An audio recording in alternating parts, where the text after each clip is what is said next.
नामदहू नसल्ली अला रसूलिहिल करीम अम्मा बाद औज़ु बिल्लाहि मिनश शैतानिर रजीम बिस्मिल्लाहिर रहमानिर रहीम।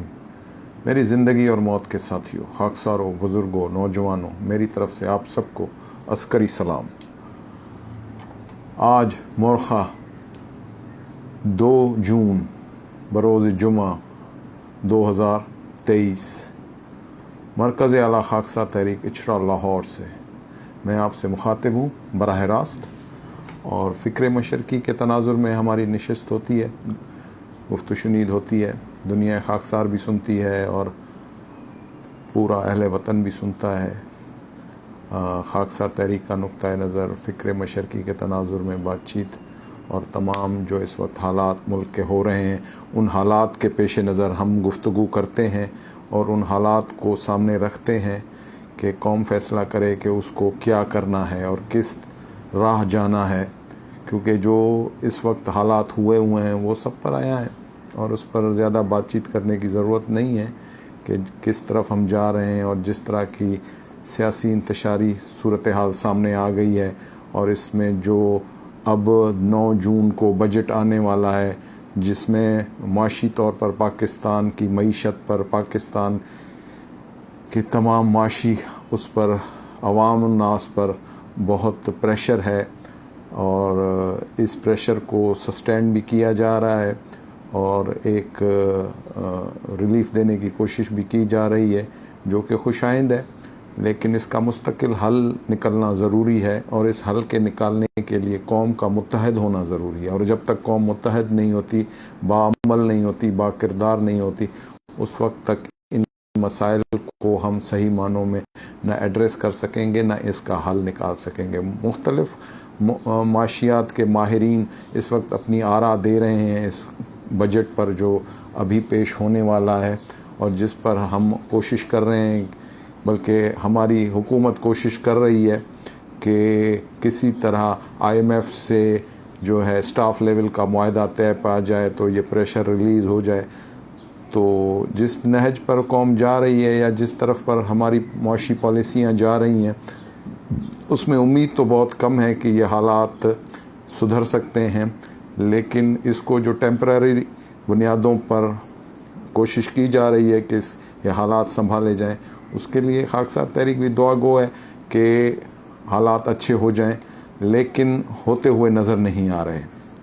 बहरहाल जो इस वक्त हालात हैं वो ये हैं कि हर चीज़ आउट ऑफ कंट्रोल है और महंगाई जो आम अवाम नास की कमर जिसने तोड़ दी है, वो सारी की सारी आउट ऑफ कंट्रोल है। और इसमें कोई भी ऐसी चीज़ हमें नज़र नहीं आ रही जिस पर हम कहें कि कोई खुश आइंद है। फिर हालांकि पेट्रोल की कीमतों को कम किया गया है कि रूस से जो तेल हमने मंगवाया, उस तेल से एक रिलीफ़ मिला है।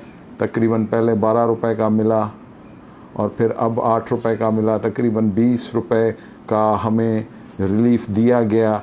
लेकिन ये सारा टेम्पररी है, क्योंकि आलमी मार्केट में उतार चढ़ाव आते रहते हैं और उस उतार चढ़ाव की वजह से तेल की कीमतें ऊपर नीचे होती हैं और वो इफ़ेक्ट पाकिस्तान की मईशत पर भी पड़ता है। जब तेल की कीमतें बढ़ जाती हैं तो उससे महंगाई का एक ना ख़त्म होने वाला सिलसिला फिर से शुरू हो जाता है। इसलिए हमें अपने पैरों पर खड़ा होने के लिए कोई लाया अमल तैयार करना पड़ेगा, कोई प्रोग्राम देना पड़ेगा, उस प्रोग्राम के तहत कौम को चलाना पड़ेगा और उसके लिए एक स्ट्रॉन्ग लीडरशिप का होना ज़रूरी है। और स्ट्रॉन्ग लीडरशिप इस सियासी जो तर्ज़ अमल है, जो सियासी निज़ाम है या जो जमहूरियत इस वक्त जिसका ढोल हर एक सियासी जमात पीट रही है, और इलेक्शन के लिए भी प्रेशर था। अब पता नहीं वो इलेक्शन होता है या नहीं होता, या वो होगा तो कितना फेयर इलेक्शन होगा, ये एक अलग बहस है। इसमें खाकसार तहरीक पढ़ना नहीं चाहती, क्योंकि Khaksar Tehreek is out of that dirty politics और हम इस पॉलिटिक्स का हिस्सा ही नहीं है। तो हम अपने निज़ाम की बात करते हैं, अपने सिस्टम ऑफ गवर्नेंस की बात करते हैं और इस सिस्टम ऑफ गवर्नेंस के लिए ही खाकसार तहरीक की जद्दोजहद है। और इस जद्दोजहद को करने के लिए हम डायरेक्ट उस मोहल्ले, उस कम्युनिटी को एड्रेस करने की कोशिश कर रहे हैं, उसको कम्युनिकेट करने की कोशिश कर रहे हैं, वहाँ से पढ़े लिखे नौजवानों को निकालने की कोशिश कर रहे हैं, बाहोश पढ़े लिखे ऐसा जो भी आंसर मौजूद है, टेक्निकल जो ग्राउंड्स पर है, इल्मी बुनियादों पर है, फ़िक्री बुनियादों पर है, बाकिरदार है, वो कुछ करना चाहता है, तो फिर उसको निकाल कर उसके अंदर लीडरशिप क्वालिटीज़ को उजागर करके उनके ज़रिए से एक तब्दीली लाने की एक कोशिश है।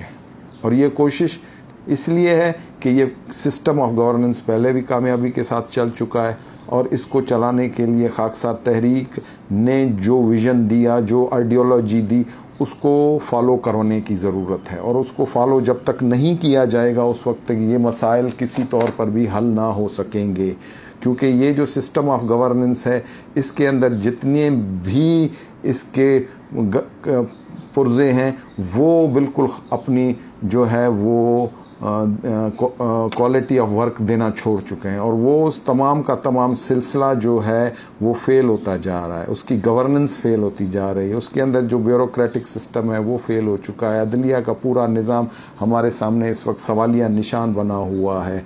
और इसके अलावा जितनी भी इसके दूसरे अवामिल हैं, दूसरे डिपार्टमेंट्स हैं, दूसरी गवर्निंग बॉडीज़ हैं, वो तमाम की तमाम फ़ेल हो चुकी है। ऐसी सूरत हाल में सबसे पहले ज़रूरी ये है कि कौम मुत्तहद हो। मुत्तहद होने का तरीक़ाकार उस कम्युनिटी में है, उस मोहल्ले में है, क्योंकि उस मोहल्ले के अंदर हम बट चुके हैं, मज़हबी तौर पर बढ़ चुके हैं, फ़िक्री तौर पर बढ़ चुके हैं, सियासी बुनियादों पर बढ़ चुके हैं, हर तरीके से हम बटे हुए हैं। और एक बटी हुई कौम कुछ कर सकने के काबिल नहीं है। उसके अंदर जब तक इत्तफाक नहीं हुआ, इत्तेहाद नहीं होगा, तो वो अपनी मंजिल की तरफ रवां दवां नहीं हो सकती। दिल फटे हुए हैं, जहनों पर मोहरें लग चुकी हैं, एक दूसरे से बदजन इतने हो चुके हैं कि यकीन की कैफियत उनके अंदर किसी सूरत 1% भी नहीं रह गई।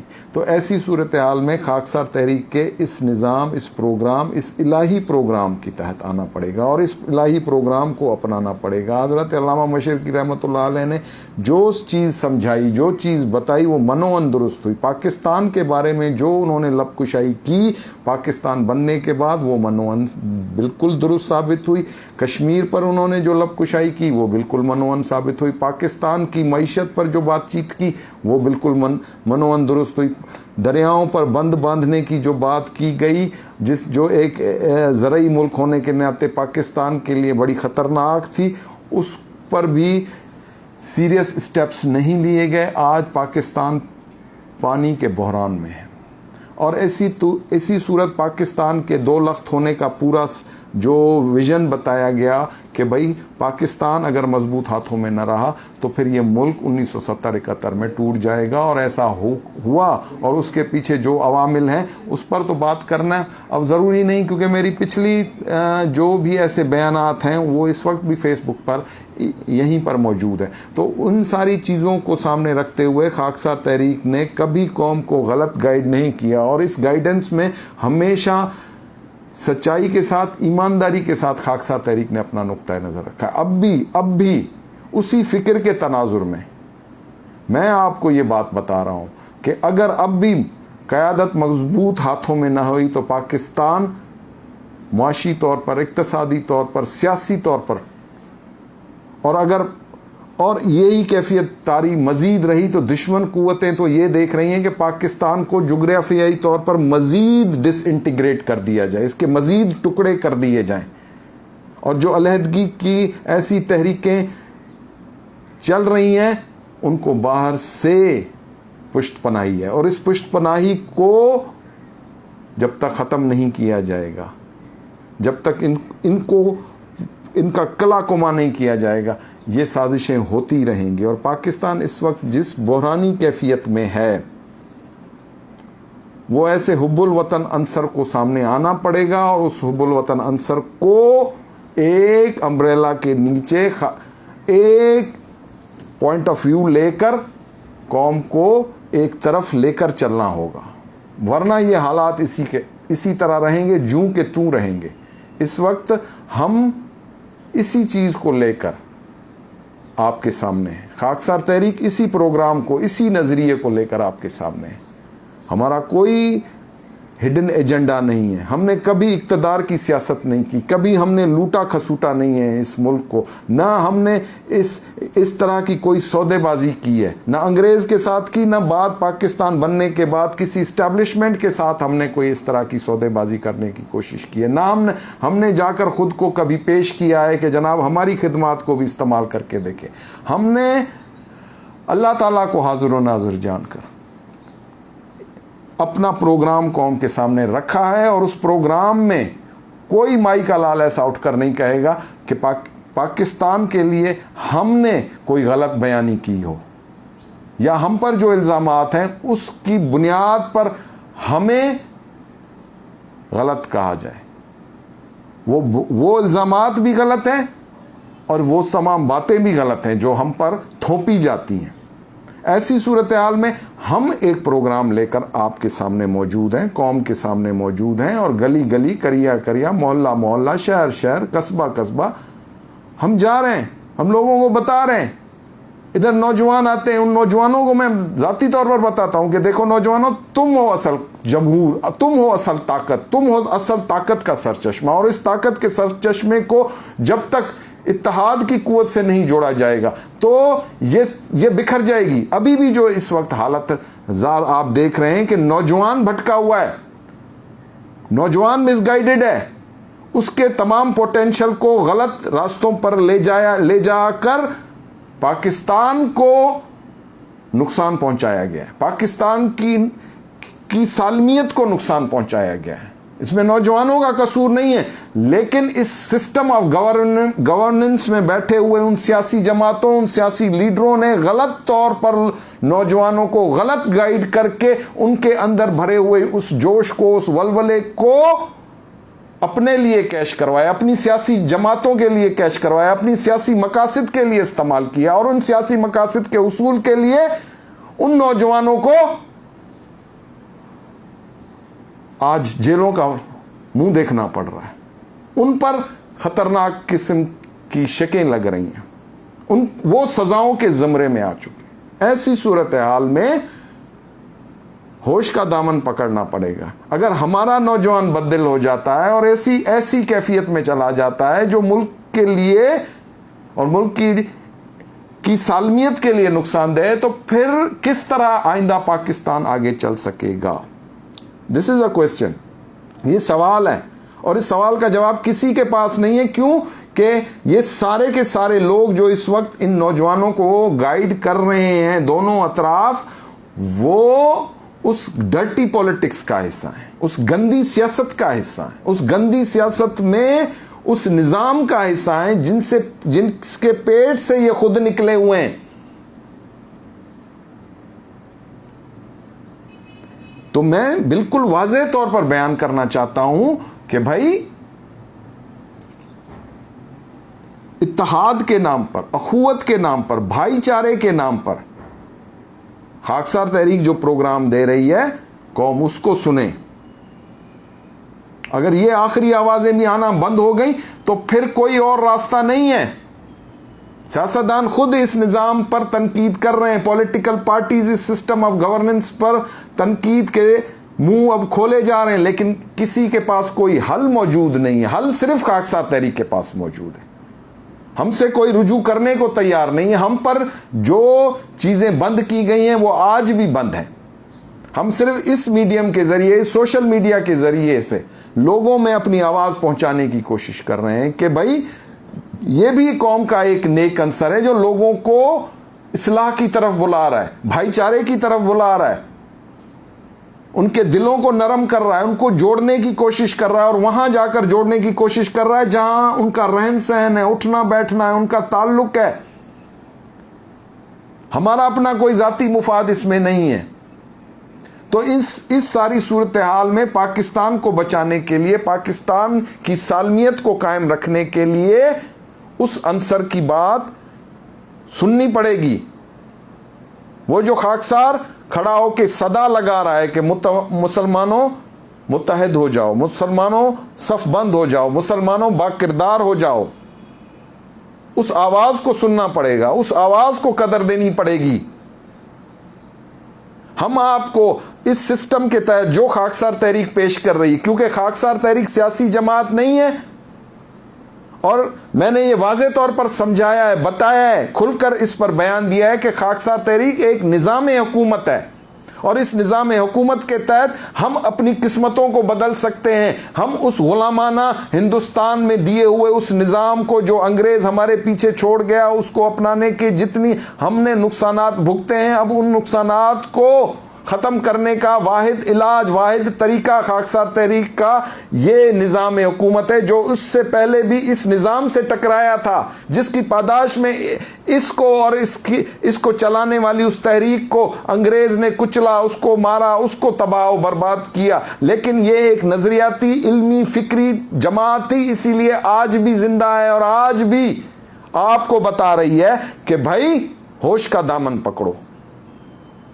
अगर तुमने वक्त गंवा दिया तो फिर ये आखिरी कोशिशें भी, अगर तुमने इसको भी ना, इस पर भी अमल किया, इसकी बात को भी न सुना, इन आखिरी कोशिशों पर भी कौम मुत्तहद न हुई, तो फिर तबाही मुकद्दर है, बर्बादी मुकद्दर है।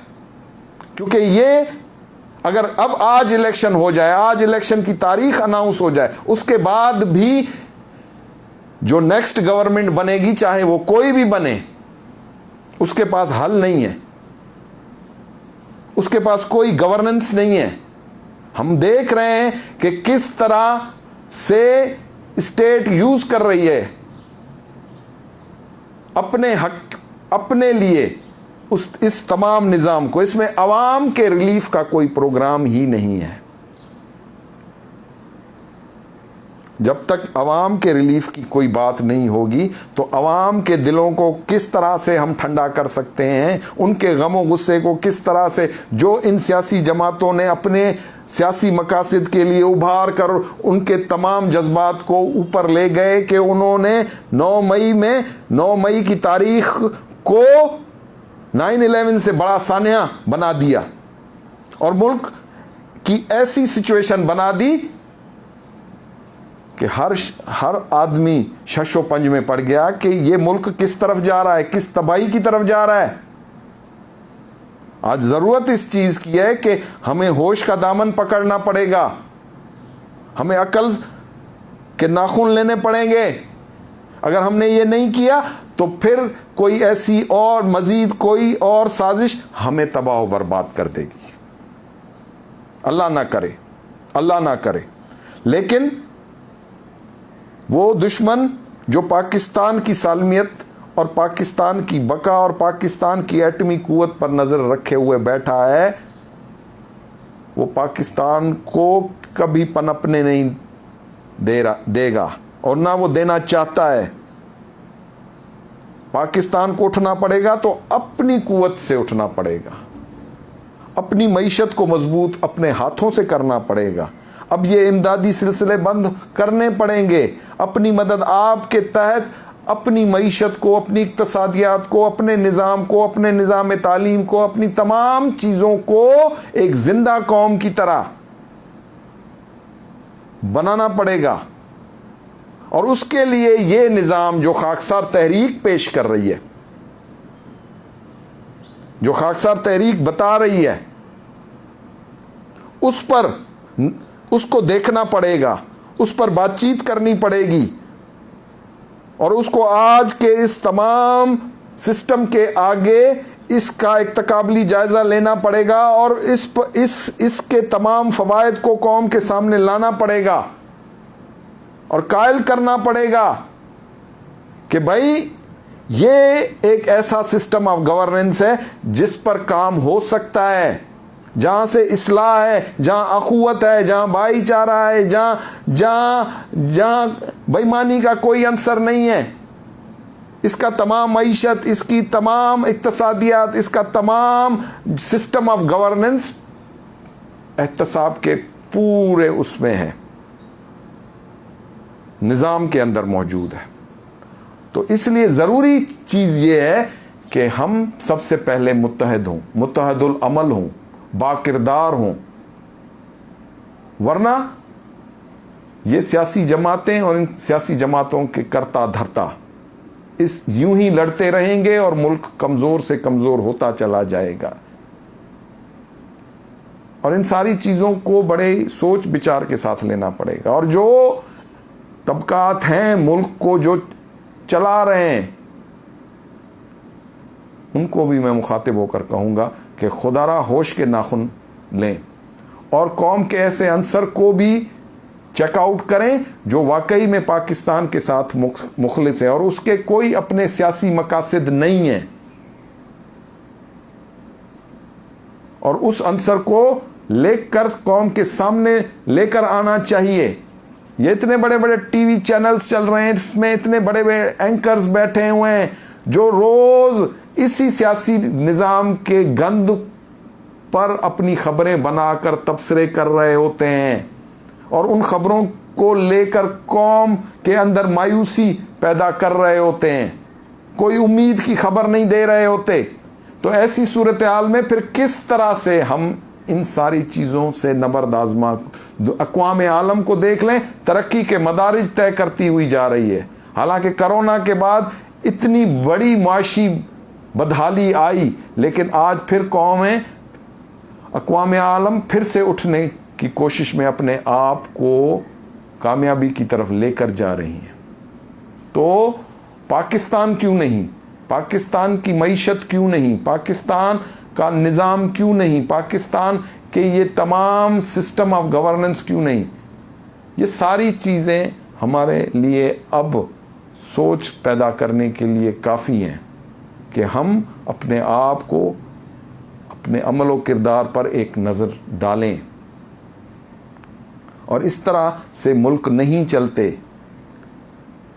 और इसको अगर हमने इसी तरह चलाया कि पिटे हुए मोहरों को निकाल दो, फिर नए मोहरे ले आओ, फिर उनको पीट दो, फिर उन पिटे हुए मोहरों को वापस ले आओ और उन्हीं के ज़रिए से फिर हुकूमत चलाने के नाकाम मंसूबे करो, तो इस तरह से मुल्क नहीं चलेगा।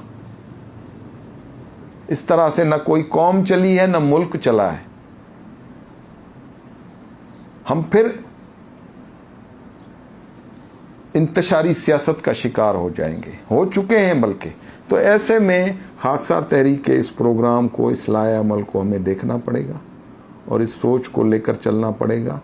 खाकसार तहरीक का आज का यही प्रोग्राम है। व आखिर दावाना अल्हम्दुलिल्लाहि रब्बिल आलमीन।